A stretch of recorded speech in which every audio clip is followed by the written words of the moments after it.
Behind the golden gates of Buckingham Palace, where tradition reigns supreme and every movement is scrutinized by millions, a marriage that was supposed to heal a wounded monarchy is crumbling under the weight of expectations, scandals, and irreconcilable differences. For years, the world watched as King Charles navigated the complexities of his reign while standing beside his second wife, Queen Camilla. But what happens when even a king reaches his breaking point? What happens when the man who cannot simply walk away from his throne decides he can walk away from his marriage? This is the story of how endless strain, public pressure, and private betrayals finally pushed Britain's monarch to make the most shocking decision of his reign. One that would send shockwaves through the Commonwealth and forever change the face of the British royal family. Sometimes even kings must choose between duty and personal survival. This is the moment when King Charles chose himself. The morning of September 15th began like any other in the life of King Charles III, with the familiar ritual of briefings, ceremonial duties, and the endless parade of decisions that shape a nation. But behind the ornate doors of his private study at Clarence House, something had fundamentally shifted. The king sat alone at his mahogany desk, staring at a stack of legal documents that had arrived by private courier just hours before. The papers bore the seal of one of London's most prestigious family law firms, and their contents would soon rock the very foundations of the monarchy. Charles had always understood that his life belonged to the British people. From the moment of his birth, every breath he took, every word he spoke, every relationship he formed was subject to public scrutiny and constitutional obligation. He had accepted this burden with the solemnity it deserved, but somewhere along the way, the weight had become unbearable. The marriage to Camilla, which had been meant to bring stability and happiness to his later years, had become another source of strain in a life already stretched beyond its limits. The problems had been building for months, perhaps even years, though the palace machinery had worked tirelessly to keep them from public view. It began with small disagreements about their public roles and responsibilities. Camilla had never fully embraced the rigorous demands of royal duty in the way that Charles had hoped. While she performed her ceremonial functions adequately, there was an underlying resistance, a sense that she was merely going through the motions rather than embracing the calling. Their different approaches to royal life created a constant undercurrent of tension. Charles, despite his decades of preparation for the throne, threw himself into his role with an intensity that surprised even his closest advisors. He worked late into the night reviewing state papers, meeting with ministers, and planning initiatives that he hoped would modernize the monarchy while preserving its essential traditions. Camilla, on the other hand, seemed to view her role as queen consort, as a burden to be endured, rather than an honor to be treasured. The first major crack in their relationship appeared during the state visit of the French president in early spring. Charles had spent weeks preparing for the visit, understanding its importance in post-Brexit diplomacy. Every detail had been meticulously planned, from the ceremonial welcome to the state banquet. But on the morning of the president's arrival, Camilla announced that she was feeling unwell and would not be able to participate in the day's events. Charles was forced to navigate the delicate protocols of the state visit alone, explaining his wife's absence to confused diplomats and disappointed crowds. It was later revealed that Camilla had spent the day at a private spa retreat in the Cotswolds, accompanied by several of her longtime friends. The excuse of illness had been a fabrication, and when confronted, she showed no remorse for her actions. The incident was kept from the press, but within the palace walls it marked a turning point. Charles began to see a pattern of behavior that he had previously chosen to overlook. Camilla's commitment to their shared responsibilities was superficial at best, and her attitude toward the institution they were meant to serve together was increasingly cavalier. The situation was complicated by Camilla's relationship with her children from her first marriage. Tom Parker Bowles and Laura Lopes had never fully accepted their mother's royal role, and their presence in Camilla's life often created conflicts with her duties as queen consort. Family gatherings that should have been private affairs became sources of tension when Camilla insisted on including her children in royal functions where their presence was inappropriate. Charles found himself constantly mediating between his constitutional obligations and his wife's family loyalties. The children made no effort to hide their disdain for royal protocol, and their casual disregard for tradition grated against everything Charles had been raised to respect. When Tom Parker Bowles made disparaging comments about the monarchy during a recorded interview, Charles demanded that Camilla address the situation. Her response was to defend her son's right to free speech, showing little consideration for the damage such comments could cause to the institution they both served. Financial disagreements added another layer of complexity to their deteriorating relationship. Camilla had expensive tastes and little understanding of the scrutiny that royal spending attracted. She commissioned costly renovations to their private residences without consulting Charles or the treasury officials who managed royal finances. When questioned about the expenditures, she dismissed concerns about public perception with an attitude that Charles found deeply troubling. The breaking point came during the summer months, when plans were being made for the king's official birthday celebrations. Charles had envisioned a scaled-down ceremony that would reflect both the dignity of the office and sensitivity to the economic challenges facing ordinary British families. Camilla, however, pushed for an elaborate celebration that would rival the grandest ceremonies of previous reigns. Their disagreement escalated into their first major public argument, witnessed by several palace staff members who were later sworn to secrecy. Camilla accused Charles of being weak and overly concerned with public opinion.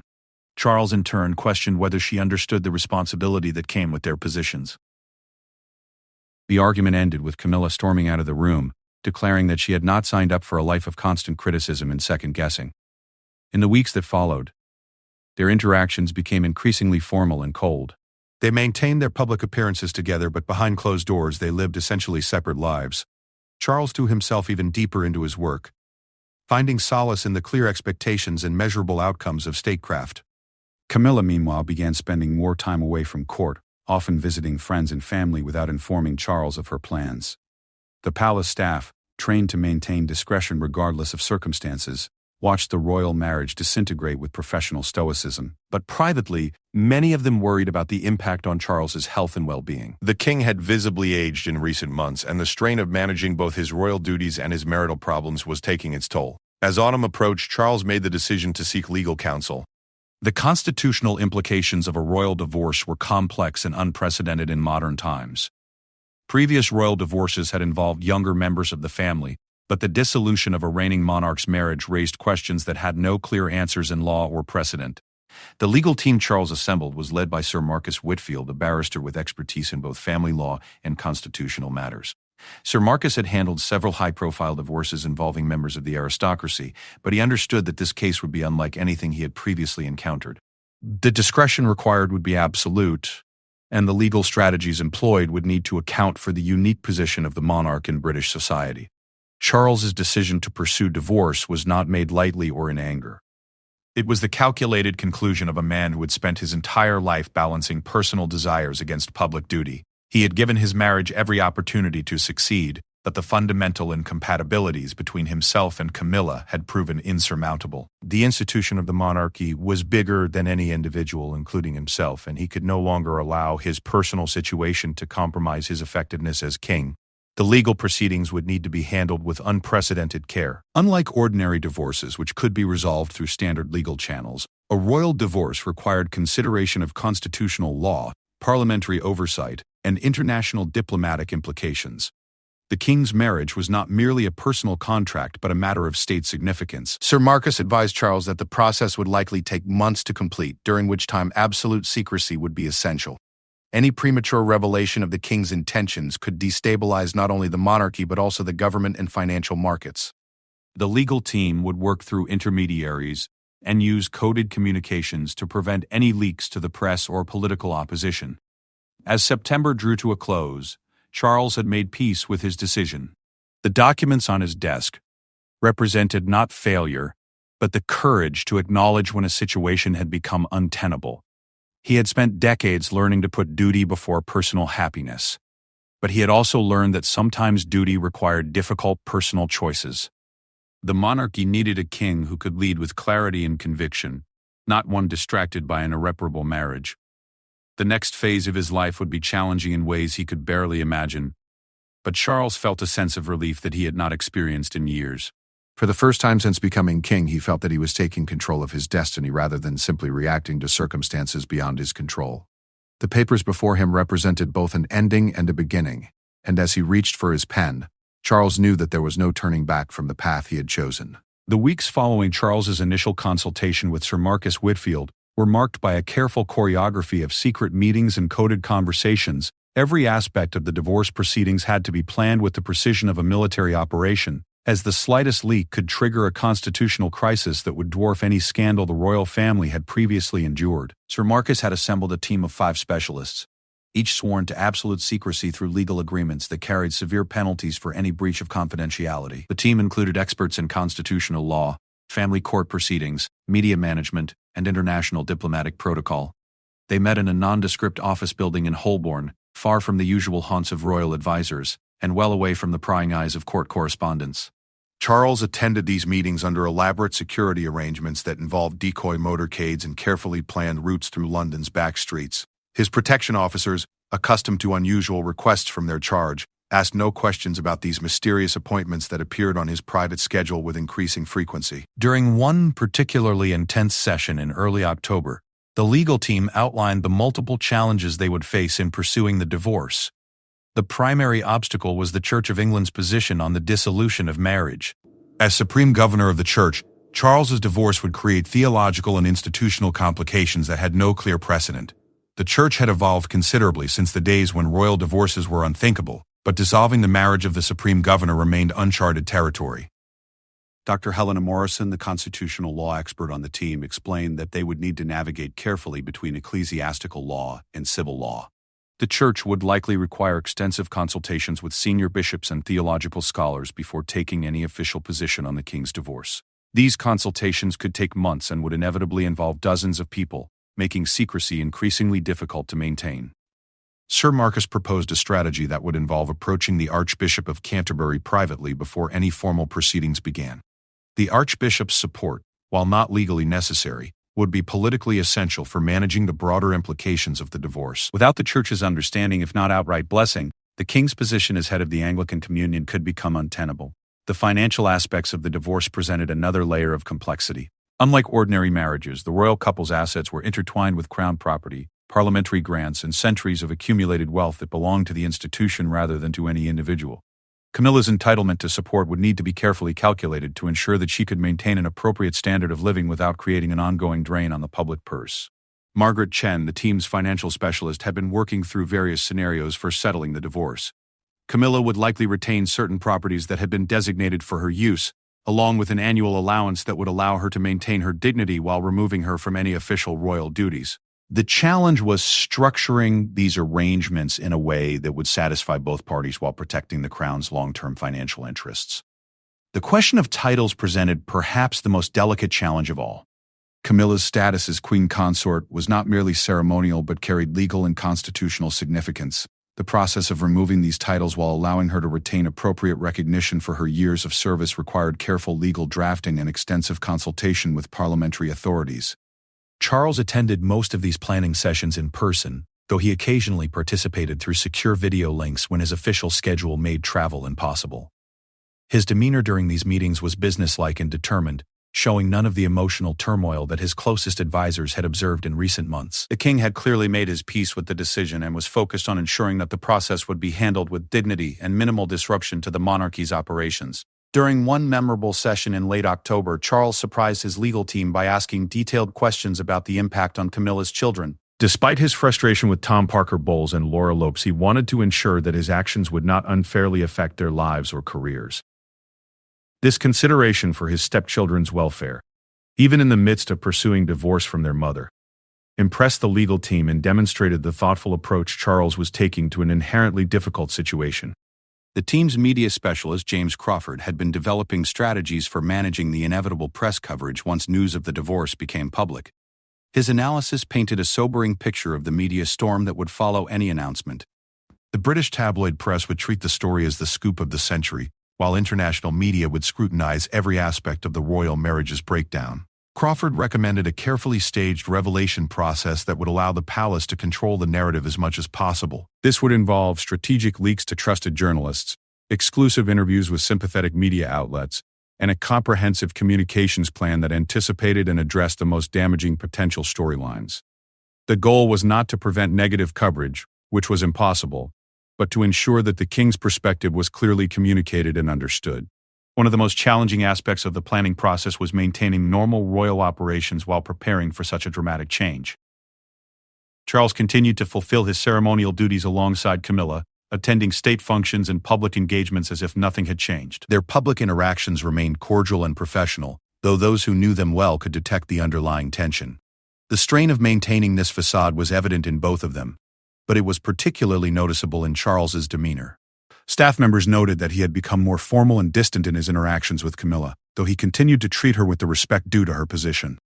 Camilla, for her part, seemed increasingly uncomfortable with the public aspects of her role, often appearing distracted during ceremonial events. The legal team's investigations into precedent had uncovered fascinating historical parallels, though none exactly matched Charles's situation. The abdication of Edward VIII in 1936 remained the closest comparison, though that case involved a king choosing marriage over the throne, while Charles was choosing the throne over marriage. The team studied the legal and political processes that had surrounded Edward's abdication, looking for lessons that might inform their strategy. Dr. Morrison's research had revealed that the legal framework for royal divorce was surprisingly robust, having been strengthened in the decades following the divorces of Charles's siblings and children. The Succession to the Crown Act and various other pieces of legislation had clarified many of the constitutional questions that might once have been problematic. However, the divorce of a reigning monarch remains sufficiently unprecedented to require careful navigation through uncharted legal waters. As the planning process continued into November, Charles began making subtle changes to his personal routine that reflected his growing confidence in the decision. He started spending more time at Highgrove, his private estate in Gloucestershire, where he could work on his environmental initiatives and agricultural projects without the constant reminders of his marital difficulties. These brief escapes from court life seemed to rejuvenate him and reinforce his determination to move forward with the divorce. The security implications of the divorce were also being carefully considered. Sir Marcus had consulted with senior police officials and intelligence services about the potential threats that might emerge once the news became public. The possibility of protests, security breaches, and increased stalking or harassment required comprehensive planning for enhanced protection measures. Charles's protection team was briefed on the changing security environment they would need to navigate. The king's movements would likely attract increased attention from both media and political extremists, requiring adjustments to standard protocols. The team began implementing subtle changes to Charles's security arrangements, preparing for the heightened threat level that would inevitably follow the divorce announcement. One particularly sensitive aspect of the planning involved international diplomatic considerations. Charles's marriage to Camilla had been a factor in various state visits and diplomatic protocols over the years. Her removal from these official functions would require careful explanation to foreign governments and diplomatic missions. The Foreign Office was quietly briefed on the potential changes, though they were not informed of the specific timeline or details of the divorce proceedings.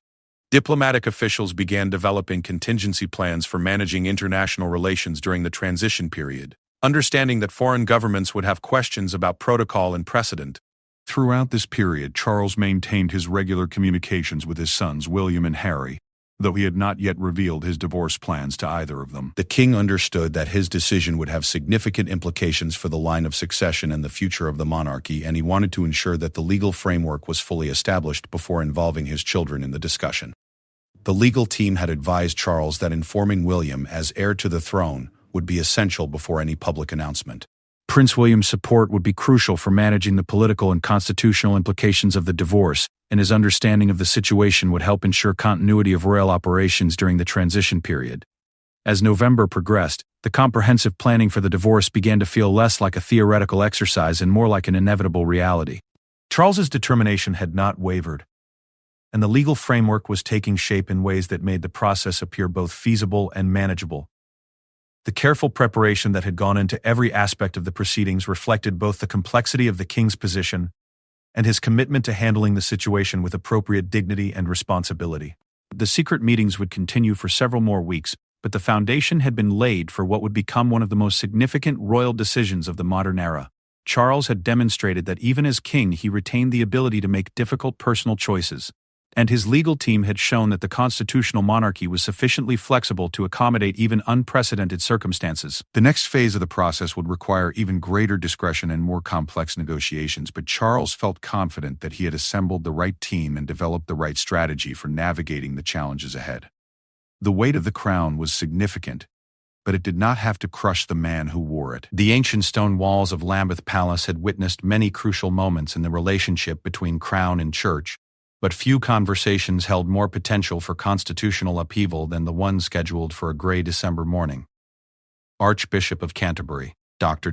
Michael Thompson had received an urgent and highly confidential request for a private meeting with King Charles, delivered through channels so discreet that even his closest advisors remained unaware of its true purpose. Thompson had served as archbishop for only 18 months, having been elevated to the position following the retirement of his predecessor. A respected theologian and careful diplomat, he understood the delicate balance required to lead the Church of England while maintaining the institution's relationship with the crown. Nothing in his extensive preparation for the role, however, had equipped him for the conversation he was about to have with the supreme governor of his church. Charles arrived at Lambeth Palace through a private entrance, accompanied only by his personal protection officer and private secretary. The meeting had been arranged to appear routine, listed in both men's official schedules as a discussion of church-crown relations and upcoming ceremonial responsibilities. The archbishop's staff had been instructed to ensure complete privacy, with all other appointments cleared from the morning schedule. The two men met in the archbishop's private study, a book-lined room that had hosted conversations between monarchs and religious leaders for centuries. Charles declined the offered tea and came directly to the point with a directness that surprised Dr. Thompson. The king explained his intention to divorce Queen Camilla and sought the church's guidance on the constitutional and theological implications of his decision. Dr. Thompson's initial response was one of careful concern rather than shock. As a student of royal history and constitutional law, he understood that such a development, while unprecedented for a reigning monarch, was not necessarily incompatible with the crown's relationship to the church. The Church of England had evolved considerably from its origins in Henry VIII's matrimonial disputes, and modern Anglican doctrine took a more nuanced view of divorce and remarriage. The archbishop's primary concern was not theological but practical. The supreme governor of the church seeking divorce would inevitably raise questions about the church's own teachings on marriage and the sanctity of matrimonial vows. While the church had moved away from its historical opposition to divorce, the symbolic importance of the monarch's marriage remained significant for millions of Anglican believers worldwide. Charles explained the circumstances that had led to his decision, speaking with remarkable candor about the incompatibilities that had made his marriage unsustainable.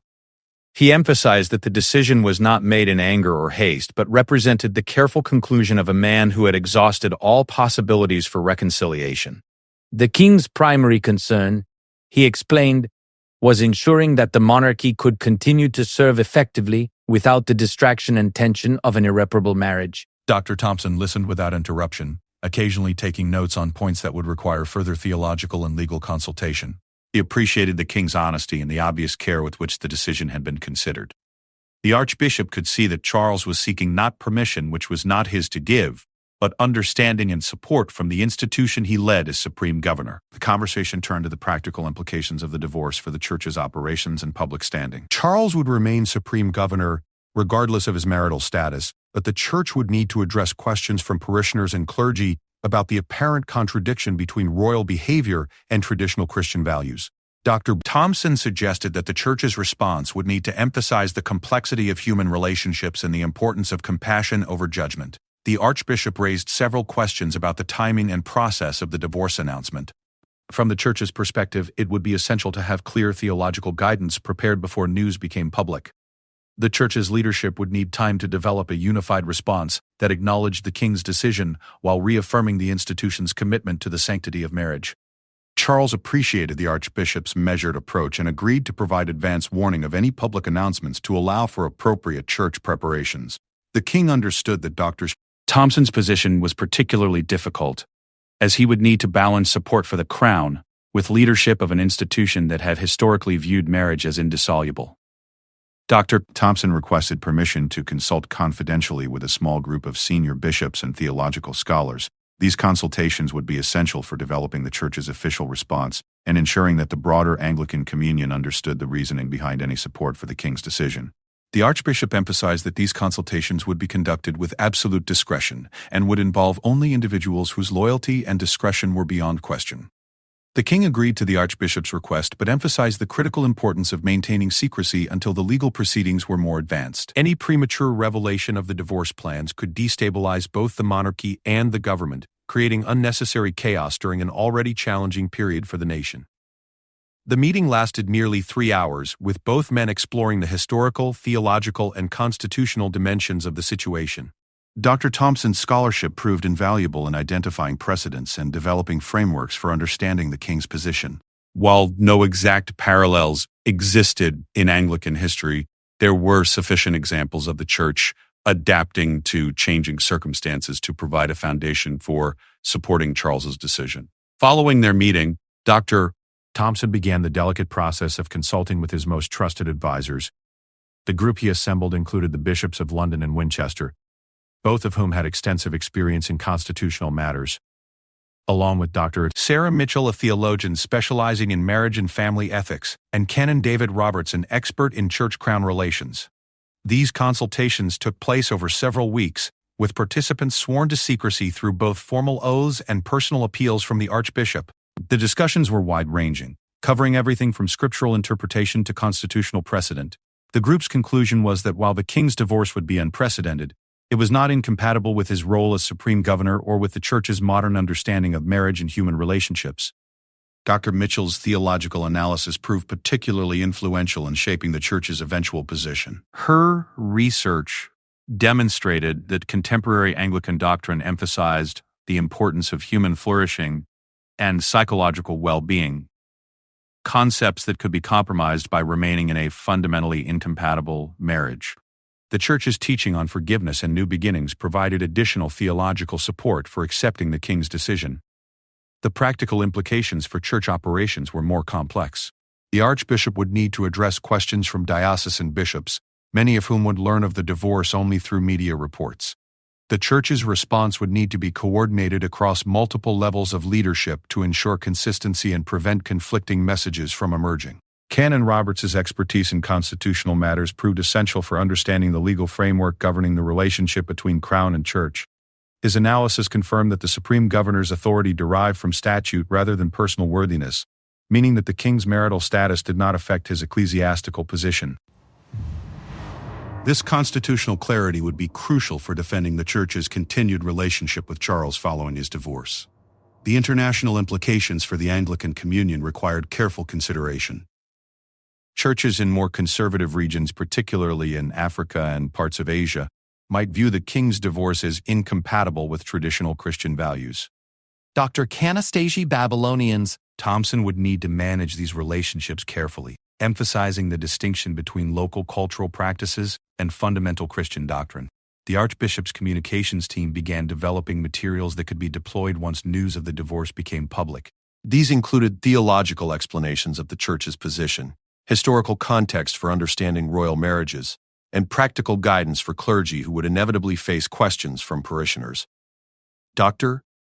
Thompson also initiated private conversations with leaders of other Christian denominations and faith communities. While the Church of England's response would be most important given its constitutional relationship with the Crown, broader religious support would help legitimize the king's decision and reduce potential criticism from conservative religious groups. Throughout this period, the Archbishop maintained regular but discreet communication with Charles's private secretary, ensuring that church preparations remained aligned with royal planning. This coordination was essential for preventing any contradictions between royal and ecclesiastical messaging when news eventually became public. The Archbishop's personal view of the situation evolved during these weeks of consultation and reflection. Initially concerned about potential damage to the Church's reputation, he came to see the king's decision as evidence of moral courage and practical wisdom. A monarch trapped in an unsustainable marriage could not effectively serve the nation, and Charles's willingness to make difficult personal choices demonstrated the kind of leadership the country needed. By early January, the Church's position had crystallized around several key principles. First, the institution would emphasize compassion over judgment, recognizing that marriage breakdown could occur even when both parties acted in good faith. Second, the Church would reaffirm its commitment to the monarchy as an institution while acknowledging that monarchs, like all humans, faced complex personal challenges. Third, the theological framework would emphasize healing, forgiveness, and new beginnings rather than focusing on failure or moral shortcomings. Dr. Thompson's final report to Charles emphasized the Church's readiness to support the king's decision publicly when the appropriate time arrived. The Archbishop's confidence in his position reflected both careful theological analysis and practical recognition that the Church's relationship with the Crown was too important to be jeopardized by rigid adherence to outdated interpretations of matrimonial law. The Archbishop's handling of this unprecedented situation demonstrated the Anglican Church's capacity for thoughtful adaptation to changing circumstances. Rather than retreating into defensive traditionalism, the Church leadership chose to engage constructively with the king's decision, finding ways to support the Crown while maintaining doctrinal integrity. The weeks of careful preparation meant that when news of the divorce eventually broke, the Church was ready with a measured and supportive response. This preparation proved crucial for maintaining stability during what could have been a constitutional crisis, demonstrating once again the importance of the close relationship between Crown and Church in the British system of government. Thompson's leadership during this challenging period established him as a significant figure in Anglican history, someone who managed to navigate unprecedented circumstances with wisdom and grace. His support for King Charles's decision helped legitimize the divorce in the eyes of religious believers and provided a model for how traditional institutions could adapt to modern realities without compromising their essential values. The morning of February 14th brought an irony so sharp that even Charles, known for his dry wit, could appreciate its bitter appropriateness. Valentine's Day would forever be remembered as the day Queen Camilla received the divorce papers that would end her marriage to the King of England. The date had not been chosen deliberately, but the scheduling coincidence would provide tabloid editors with headlines that wrote themselves. Sir Marcus Whitfield had spent weeks perfecting the legal strategy for serving the divorce papers. Unlike ordinary divorce proceedings where documents could be delivered by court officials or process servers, the dissolution of a royal marriage required protocols that had never been tested in practice. The papers had to be served in a manner that respected Camilla's position as queen consort, while ensuring that proper legal procedures were followed. The solution was elegant in its simplicity. Lady Margaret Ashworth, a senior member of the royal household and longtime confidant of both Charles and Camilla, would deliver the papers personally during what appeared to be a routine private meeting. Lady Margaret's position provided the necessary authority for such a sensitive task, while her relationship with both parties offered the best hope for maintaining some semblance of dignity during an inherently difficult process. Camilla had been scheduled to spend the morning reviewing plans for upcoming charitable engagements, a routine that had become increasingly burdensome as her enthusiasm for royal duties continued to wane. She met with Lady Margaret in her private sitting room at Clarence House, expecting a brief discussion of scheduling matters and public appearances. The conversation that followed would change her life forever.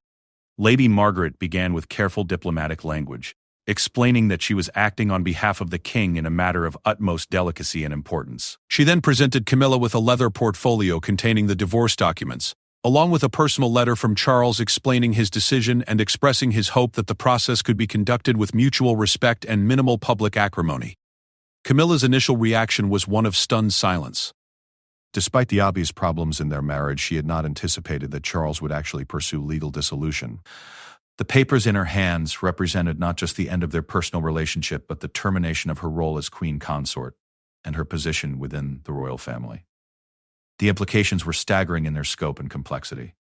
The divorce petition cited irreconcilable differences in the irretrievable breakdown of the marriage, language that was carefully chosen to avoid any suggestion of fault or blame on either side. Charles's legal team had worked meticulously to ensure that the documents presented the divorce as a mutual recognition of incompatibility, rather than an accusation of wrongdoing. The financial settlement outlined in the accompanying documents was generous by any standard, though Camilla's legal advisors would later argue that it undervalued her contributions to the monarchy and her sacrificial abandonment of private life. The proposed settlement included a substantial annual allowance, retention of certain properties that had been designated for her use, and continued access to appropriate security and staff support. The question of titles proved more complex and emotionally charged than the financial arrangements. The documents proposed that Camilla would retain the style of Her Royal Highness and could continue to use the title Duchess of Cornwall, which she had held before becoming queen consort. However, all references to her position as queen would be removed, and she would no longer have any official role within the royal household. Camilla spent the remainder of the morning reading through the legal documents with growing disbelief and mounting anger. The careful language and generous financial terms could not disguise the fundamental reality that she was being discarded from the institution she had served, however reluctantly, for years. Her position as the king's wife had given her life meaning and purpose, even when the responsibilities felt burdensome. By afternoon, Camilla had contacted her own legal representation, led by Catherine Pemberton QC, one of London's most formidable family law practitioners. Ms. Pemberton had handled several high-profile divorces involving members of the aristocracy and understood the unique challenges of representing someone in Camilla's position. However, like Charles's legal team, she had never dealt with the dissolution of a reigning monarch's marriage. Ms. Pemberton's initial review of the divorce documents revealed the extraordinary care with which they had been prepared. Charles's legal team had anticipated most potential areas of dispute and had proposed solutions that would be difficult to challenge successfully. The financial settlement, while perhaps not as generous as Camilla might have preferred, was reasonable by the standards of high-net-worth divorces. The real challenge would be managing the public relations aspects of the divorce rather than the legal technicalities. Ms. Pemberton understood that Camilla's response to the divorce papers would be scrutinized by media around the world, and any appearance of bitterness or vindictiveness would damage her long-term reputation and public standing. Camilla's first instinct was to fight the divorce aggressively. challenging both the financial settlement and the proposed arrangements for her future status. She felt betrayed by Charles's unilateral decision and believed that her years of service to the monarchy entitled her to better treatment. Her legal team, however, advised a more measured approach that would preserve her dignity while protecting her financial interests. The strategic considerations were complex and multifaceted. A contentious divorce battle could drag on for years, during which time Camilla would remain in an increasingly uncomfortable position within the royal household. Public sympathy might initially favor her as the abandoned wife, but prolonged legal warfare could turn opinion against her if she appeared unreasonable or grasping. This is the book. It's about history. Public sympathy might initially favor her as the abandoned wife, but prolonged legal warfare could turn opinion against her if she appeared unreasonable or grasping. This is the book. It's about history. Public sympathy might initially favor her as the abandoned wife, but prolonged legal warfare could turn opinion against her if she appeared unreasonable or grasping. Mrs. Pemberton recommended accepting the basic framework of Charles's proposal while negotiating improvements to specific terms. This approach would allow for a relatively quick resolution while ensuring that Camilla's interests were properly protected. The key would be demonstrating that she was being reasonable and cooperative while still advocating effectively for her client's rights. The question of public disclosure presented another layer of complexity. The divorce documents contained confidentiality clauses that prevented either party from discussing the details publicly, but these restrictions would become meaningless once news of the divorce became public. Camilla's legal team needed to prepare for intense media scrutiny while developing a communication strategy that would protect their client's reputation. Charles had included a personal note with the legal documents, expressing his regret about the breakdown of their marriage and his hope that they could maintain a cordial relationship despite the divorce. The letter's tone was formal but not unkind, acknowledging Camilla's contributions to royal life while making clear that his decision was final and non-negotiable. Camilla's response to Charles's letter would be crucial for setting the tone of the entire divorce process. Pemberton advised against any immediate written response, recommending instead that Camilla take time to process the situation and develop a measured approach to the inevitable negotiations that lay ahead. The practical implications of the divorce began to emerge as Camilla and her advisors worked through the legal documents. Her schedule of royal engagements would need to be canceled or transferred to other members of the family. Her staff would require new assignments or face redundancy. The charities and organizations she patronized would need to find new royal supporters. The security arrangements for Camilla's protection represented another area requiring immediate attention. As queen consort, she had been entitled to the highest level of personal protection, but her security needs as a divorced former queen were less clear. The proposed settlement included provisions for continued protection, but at a level appropriate to her new status rather than her former position. Camilla's children, Tom Parker Bowles and Laura Lopez, were privately informed of the divorce that evening. Their reaction was one of anger and dismay, both at the king's decision and at what they perceived as the inadequate financial settlement. They urged their mother to fight the divorce vigorously and to demand better terms, advice that was at odds with her legal team's more cautious recommendations. The international implications of the divorce began to dawn on those involved as news started to circulate within the small circle of people who had been informed. Commonwealth nations would need to be notified through appropriate diplomatic channels, and foreign governments that had developed relationships with Camilla in her role as queen consort would require explanations for her sudden disappearance from official functions. The Church of England's response would be crucial for managing public reaction to the divorce. Archbishop Thompson had been preparing for this moment for months, and his carefully crafted statement emphasizing compassion and understanding would help legitimize the king's decision in the eyes of religious believers. However, the Church's support would not eliminate criticism from more conservative voices within the Anglican Communion. As the day progressed, Camilla found herself grappling not just with the legal and practical implications of the divorce, but with the profound personal impact of Charles's decision. Despite the problems in their marriage, she had not anticipated that he would actually end their relationship so definitively. The divorce papers represented not just legal documents, but a fundamental rejection of their shared life and future. The evening brought a flurry of urgent communications as both sides worked to manage the immediate aftermath of serving the divorce papers.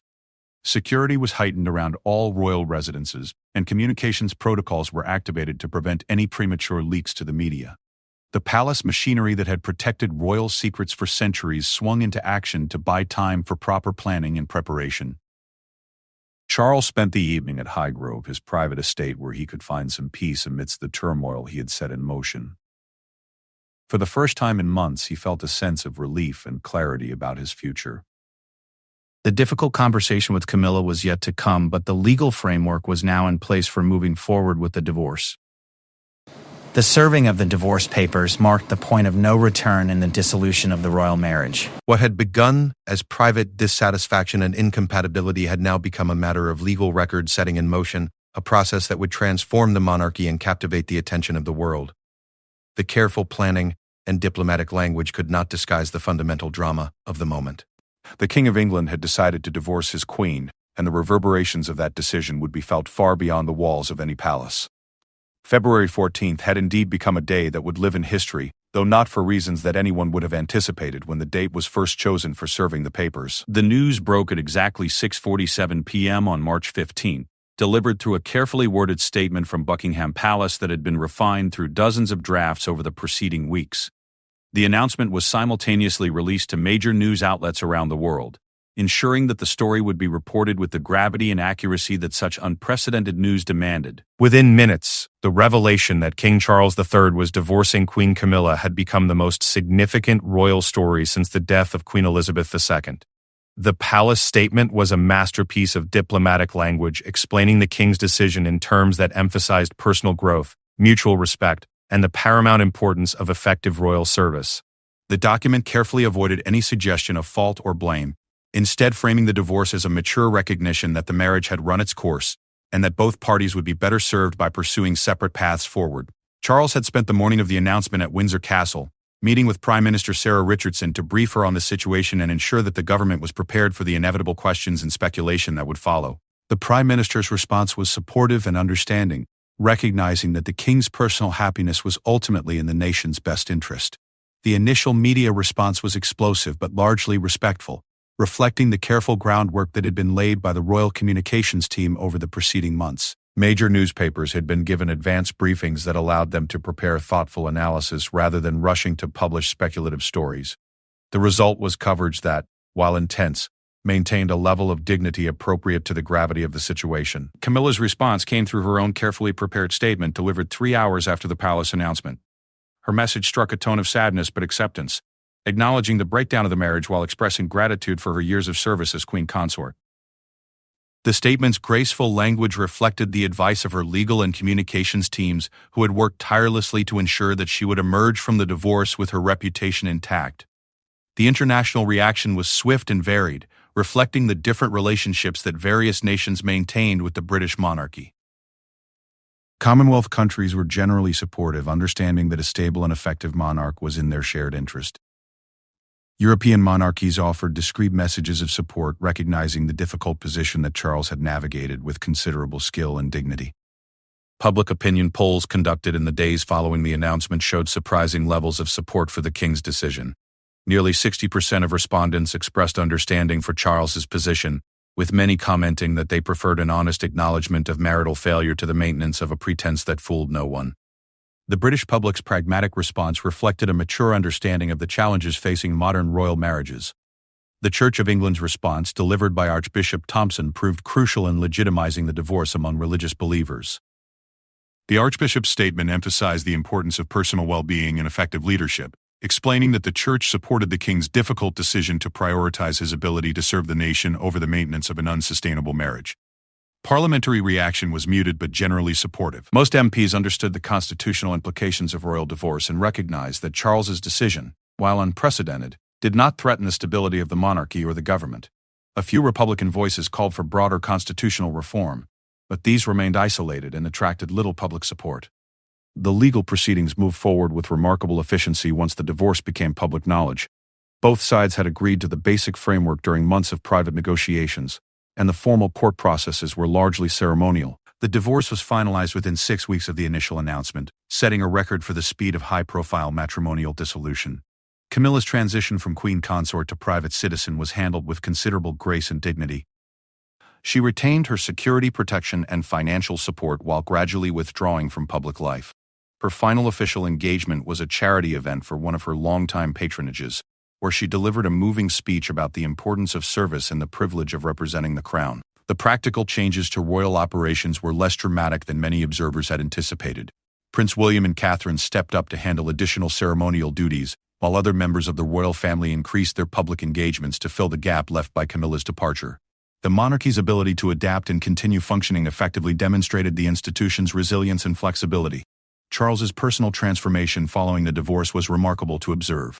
Free from the tensions and incompatibilities that had characterized his marriage to Camilla, the king threw himself into his royal duties with renewed energy and enthusiasm. His public appearances showed a man who had rediscovered his sense of purpose and direction, confirming that the divorce had been the right decision for both personal and institutional reasons.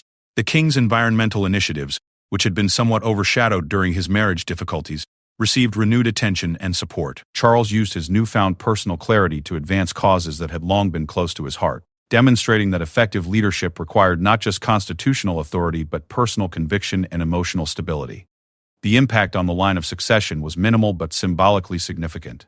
Prince William's position as heir was unchanged, but the divorce reinforced the importance of the next generation in ensuring the monarchy's continued evolution and adaptation.